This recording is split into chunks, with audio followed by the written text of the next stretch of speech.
According to an article written by Brett, Nate Diaz could be coming back to the octagon in August. UFC 227 happens to be August 4th from the Staples Center in LA. Now, there's a lot of news around this one. There's a lot of discussion because Nate, we know that there's conversations. We don't know that there's anything certain right now based on what you wrote, Brett. But it is interesting that after everything we've heard about Nate Diaz in the last year and the dollar figures that were put out and the opponents that he was looking for, that now at least we're getting a step in the right direction to see Nate Diaz back in the octagon. Yeah, I don't think this news should surprise anybody. I've gotten the impression that Nate wants to fight. I don't think Nate was just fine just walking away, just calling it a career. And I also know that anytime something comes up about Nate, a lot of people, and maybe even the majority of people, their first reaction is, this guy's just waiting for Conor McGregor. And it's a little bit more complicated that. I mean, yes, in a sense, he absolutely 1000% is waiting for Conor McGregor, but at the same time, he's also, I think, willing to take something that piques his interest and is worth, his time, and I guess just what he feels like he is now a point that he's reached in the sport. We've seen this before with other guys, maybe on a slightly lower level, where how many times have you heard a guy say, "I'm not just going to go back in the middle of the line"? Like, I've done that. My career, I've worked my way up the ladder. I've been in the gauntlet. I've been in that grind trying to get up to a ranking. I maybe had a title, or maybe just a title shot, or I came up short, or I lost the belt at some point, but I'm not just going to go get back in line. That's not how this works. I'm not a contender now. Like, I have a fan base. I have a draw. And, give me fights that make sense. I mean, you're seeing that. A perfect example recently was Alexander Gustafsson. He was saying that. Like, I don't want to just fight the number 8 guy in the division now. Like, give me an interim title, or give me, some type of, quote unquote super fight, or whatever the case is. Like, I need a meaningful fight. And Nate is feeling that, but at a very, very, very high specific level. I mean, there's only a certain number of fights that make sense for him and the contract that he has. So I think it's oversimplifying it to say that he's been waiting for Conor McGregor this whole time. No, he's been waiting for Conor, yes, but he's also been waiting for the right opportunity. I think the guy wants to fight, and it's been 2 years. This event would make a whole lot of sense in Southern California at Staples Center. I didn't think they were going to use him in Chicago necessarily. They were definitely not going to send him down to Brazil.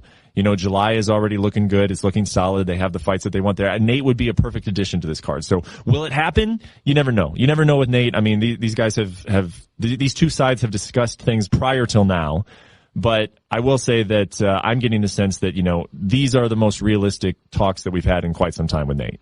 Here's what his teammate Jake Shields said about this on the MMA Hour. He's not just looking for Conor, he's looking for a fight that makes sense, and that's going to give him a big payday and a lot of hype, echoing what you just said there. But that begs the question, other than a title shot and a fight with Conor McGregor, and I know that a lot of people in the MMA community have thrown out Justin Gaethje as a possible name, but what fight would make sense for Nate Diaz at this point? Yeah, I think Gaethje would be, Nate has two things really. He has, from a business sense, what makes sense, and then also just in his head, Nate is a interesting guy. That's why people like him so much. And I think that there are certain guys that he would get in with just because he has a level of respect for them. I think Gaethje would probably, be a consideration, would qualify. Coming off of 2 losses, probably not the best necessarily look, but no one's going to care. That's a fight that a lot of people would care about. I've said from the beginning that I think Eddie Alvarez is a really, that's the key domino in my head. I mean, if you're able to make that fight, that's a fun fight. It's got a storyline around it. It's a fun action fight, obviously. And then you can do, a lot of the other things with the division. However, and I know we're going to get to this in our next headline, but, the UFC is interested in doing the Poirier-Alvarez rematch finally from, last May was the way it ended controversially. So, he's expressed interest in Tyron Woodley publicly to me, earlier this year. I mean, that's the problem. I mean, it circles back to why has Nate set out so long? Because there's only a certain amount of fights that make sense for him. But, I would think that, he's reached a point now where enough time has gone by. It does not look like, the Conor McGregor fight is imminent. I mean, I'm not saying that it couldn't happen and somehow when the dust settles that's where we end up. But he's definitely willing to explore other options. And I think that there are a couple out there that, at least the UFC can explore and have a real talk about. You alluded to it. Let's get right to it right now. Headline number 2, Alvarez Poirier 2. Possibility for north of the border in Calgary, Alberta, Canada. That would be July 30th, a UFC on Fox card from the Saddle Dome. Both men have fought since their fight at UFC 211, which ended in a controversial no contest due to illegal knees from Alvarez to Poirier, who was a downed opponent. Both are top 5 fighters in the lightweight division. I know you mentioned that Alvarez would be a great fight for Nate Diaz, but what about this fight, Alvarez Poirier 2? Do you like it? Oh, I love it. And I've wanted to see this fight for a while. I think, if we're, it's one of those weird situations where I felt like Dustin kind of got the short end of the stick. He was winning that fight and then he got hurt and then the fight could have gone either way. But, he was the one who I think, didn't benefit from it really. I mean, Eddie was still ranked higher than him. He remains ranked higher than Dustin. But then at the same time, like, I can't fault Eddie for not fighting Dustin Poirier, for not turning around and taking a rematch right away. I mean, he got an opportunity to, coach the Ultimate Fighter, right? So he got that opportunity, and then, facing a guy like Justin Gaethje, whose stock was incredibly high, and still never lost at that point. So, this is a rematch where I can understand why Dustin has been very, very frustrated that Eddie hasn't taken it, but you can also see why Eddie has not taken it. Well, I think that the question here now is what happens with Eddie Alvarez's contract. He has one fight left on his UFC contract. He has a certain value in his head that he thinks he's worth. You and I have talked about this before, and I think it's going to be interesting to see what happens if the UFC believes he's worth that much, because Eddie is a draw. He's well known in the sport. You can make an argument that he is actually the most decorated lightweight of all time. You could make that argument, but he is also entering his he's not in his prime anymore. And when you're asking for top dollars, then you're going to have conversations, they have to play out and negotiations have to play out with the UFC.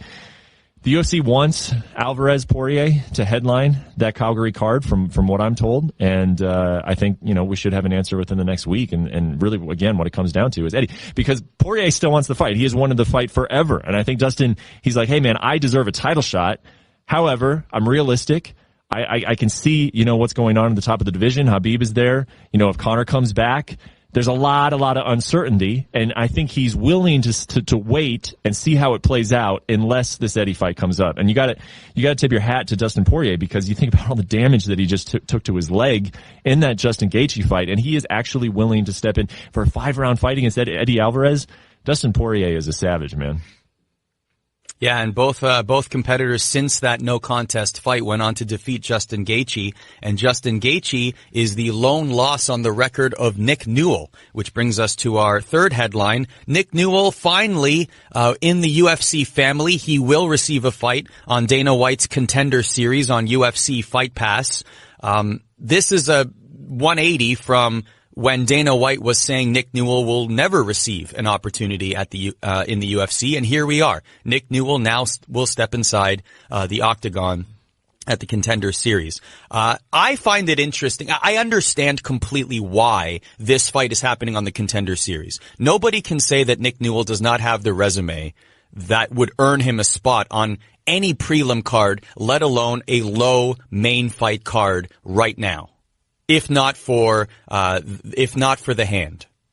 So optically, I understand why this is happening in this way, but let's call a spade in terms of exactly why it's happening. So what, you're saying that it's happening because of why is Nick Newell on a Contender Series fight as opposed to what other reason other than the fact that this is an unprecedented move, right? But optically.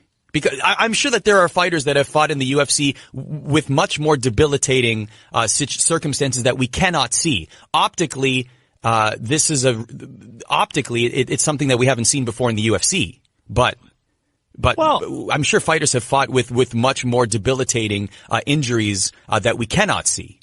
Yeah, so I think the point that you're making is they're putting him on the Contender Series because they are concerned, I guess, with how it would look if they put a one-armed fighter in the octagon right away. That's what you're saying?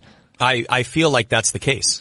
Why isn't he on a main card fight already with the resume that he has? Well, the way I look at it is there are a few things in play. I mean, if they were really so concerned about his condition and the amputation that he has on his left arm, well, they wouldn't have to use him at all. I mean, people were there is a certain fan base out there that says, UFC, Nick Newell deserves a chance. He deserves a chance. But it wasn't to the point of it was so loud and so demanding that the UFC had no choice and that it looked terrible that they weren't giving Nick Newell a shot. I mean, this is not one of those situations where they were forced into it. I mean,